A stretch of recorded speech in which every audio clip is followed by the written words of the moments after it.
So let's talk for a moment about types of payment structures. What we did in the last situation, in the last session, is we just talked about a single payment situation. Now actually there's an outflow and there's an inflow, but it's referred to as a single payment. So let's just assume that this is a 3-time period situation, T0, T1, T2, and T3. If we invest, let's say $100, we would count that as an outflow. That is money that comes out of our pocket minus $100. If we wanted to figure out what that would be worth at the end of 3 years with the assumption of a particular rate of return, that value that we calculate would be called a future value of a single sum. So let's just say that it's $133.10, consistent with the earlier video. That would be a 10% rate of return for 3 years with compound interest. We would call this the future value of a single payment, or sometimes you see it as future value of a single sum. The outflow we would call the present value of a single payment, or the present value of a single sum. Only one payment, no intervening payments. Now, if we have a set of payments of equal amounts, let's say 100, 100, and 100, and we wanted to figure out what those would be worth at the end of time 3, well, we would call this an annuity. Annuity comes from the same root as the word for annual, from the Latin, and it means annual payments of equal amounts. Now, in practice, it could be annual, it could be monthly. The point is, it's equal payments, consecutive equal payments, same amount. 100, 100, 100. We would call these the payments, all equal to the same amount. And if we wanted to figure out what they're worth at the end, we would call that the future value of an annuity. Now, if we wanted to figure out what would happen if the payments were at the beginning of the period instead of at the end of the period, it would look something like this. We'd have a 100 here, a 100 here, and a 100 here, but no 100 here. When we calculate that future value, it would be the future value of an annuity due. And that word due just tells us that the payment is due immediately. Now again, for me, I think of outflows as being negatives, so I would enter my payments as negatives, and I'd enter my payments as negatives here. But you might ask yourself, well, how do I do this if one is an annuity and one is an annuity due? Well, here's how you do it. On your calculator, if there is nothing above the zeros here, that means we're working with end of period payments, and here we have end of period payments.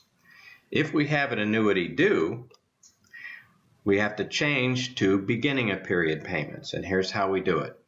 We hit the second key, then the payment key. You see it says BGN above that,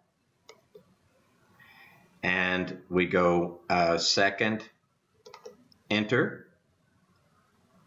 and then clear it, and you see up at the bottom it says BGN for begin. So if I wanted to calculate a future value of an annuity due, so you might wonder, how do I distinguish between a future value of an annuity and a future value of an annuity due on my calculator? Well, here's how that works. You'll notice that above the zeros, when you turn on your calculator, there should be nothing above the zeros. For us, that means that the payments are at the end of the period. That is our default setting.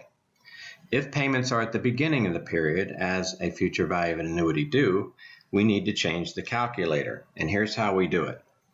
We hit the second button, and then the payment key. You'll see above the payment key it says BGN. And then we hit second again, and the enter key for set. And now it says BGN up at the top. So when you calculate an annuity due, you have the right setting. However, it's probably a good idea after calculating that annuity due to set your calculator back to end of period payments, and you just reverse the process. Second begin, second set, clear, and now that's end of the BGN has disappeared. So let's look at a future value of annuity. That's a future value of annuity. Let's look at a present value of an annuity.